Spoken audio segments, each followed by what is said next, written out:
sophomore cornerback, D'Angelo Pons. We'll start with Zach and then go to Mike. D'Angelo, I mean, we've asked maybe linemen about this, but when you face a team that runs the ball as well as Notre Dame does, what role does the secondary play, both in terms of obviously, your keys and tackling and things, but especially when you're facing a defense where the quarterback is going to be as intentional about being part of that rushing attack and being basically that 11th man on the offense, even running the ball? What is important for a secondary in helping get that under control? Secondary basically just have to read their keys, stay disciplined, and don't fall asleep. Basically, just do their job. We'll go Mike and then Dylan. Yeah, D'Angelo asked Elijah Surratt about his impressions of you. He said you were the best quarterback he's ever faced. Curious, what have you taken away from your time going against him in practice, and your thoughts on his skill set? Man, that's my guy, man. He's the best receiver I've played. He got me way better, especially starting from my freshman year. That's who I always wanted to go against in practice. So he's definitely great competition, and every time I see him, it's iron stripping iron. So he definitely got me better to the point where I am now. We'll go Dylan, second row on your right, and then Ravi. One of the guys in here earlier made a comment about your future, saying you have a lot of potential and he hopes to see you, progress down the road. What sort of feeling do you have about having all your brothers' backs? Wait, can you repeat that again? Yeah, one of your teammates was in here saying he was talking about your future and your progression going forward, and kind of what do you have about your brothers' backs and having them going forward? Just my future. You said that about my future. He gave you a compliment. Oh yeah. I mean, that's nice to know, but I had to put it on the field. So myself, I just continue to be my best version of myself each and every day and try to get better. So I'm not really focused on the future. I'm focused on now. We'll go Ravi, front row right, and then Todd.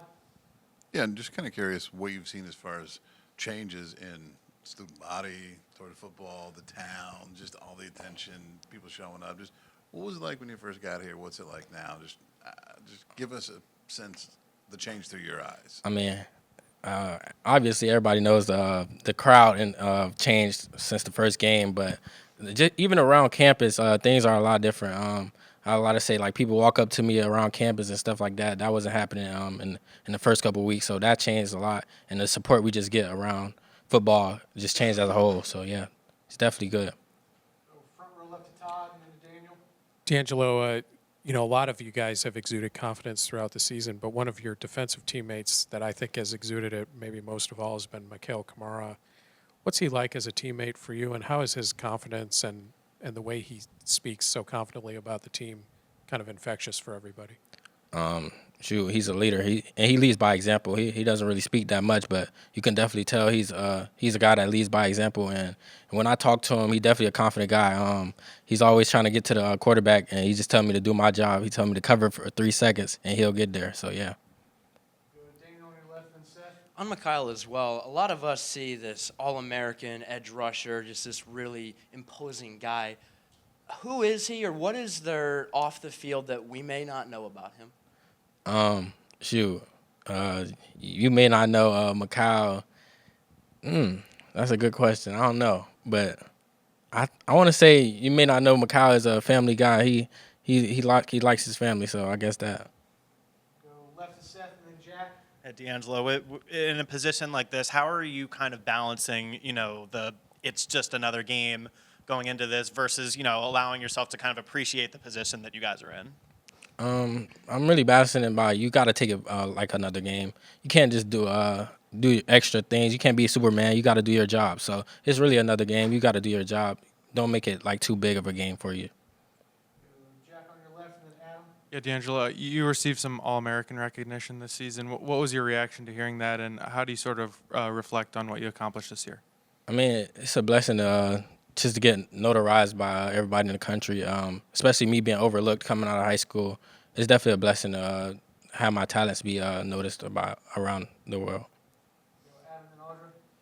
It has been decades since Indiana and Notre Dame have played. To have them as the opponent that's drawn, in addition to the stakes and the stage, do you sense extra excitement on campus and in the community that it's an in-state rivalry that you guys get to play for the first time since the early 90s? Yes, definitely. Especially around Bloomington, you can definitely tell people are excited. People getting tickets. You can see by the ticket prices. There's definitely a lot of support coming from Bloomington. Audrey and Will. You're not the only person to have said, like, iron sharpens iron with this team. How special is it to make it to this point with this team and to have gone through this season? I mean, very special. We've been working hard since I came here, fall camp. So definitely we've been going at each other. So it was definitely time to go at other opponents, and we were ready for it. And I feel like we prepared well for that each and every day. So definitely we got each other better, and we were prepared well for the season. Will, second row on your right, and then Joe. D'Angelo, you play what's arguably one of the hardest physical positions in football. How are you able to practice every single day and just keep getting better? Now you become an All-American nationally. I start with my coach, and I'm honestly, he teaches me everything I need to know. He prepares me well. Just trusting my technique. That's basically what it is, though. Going out there, just trusting your technique and winning your one-on-one. So that's basically what I do. We'll go third row on your right to Joe, and we'll wrap with Colin. D'Angelo, a lot of the guys I've talked today have talked about brotherhood, family, and what this team means. What does this team mean to you specifically? I mean, it means a lot to me. All the guys in here, even the transfers, everything, they took me in with open arms. It definitely means a lot to me, and I definitely want to bring a national championship here to Bloomington. All right, last one, front row right. Having a chip on your shoulder has kind of been a theme of this team all season. Is that something that you've carried throughout the season? And if so, how's that affected you? Definitely had a chip on my shoulder since the beginning of the season. When I first transferred here, it was a lot of naysayers or people saying whatever, but I definitely held with a chip on my shoulder the whole season. I felt like I had something to prove.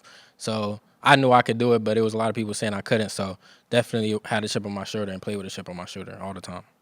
All right, thanks, D'Angelo. Yes, sir. Appreciate it.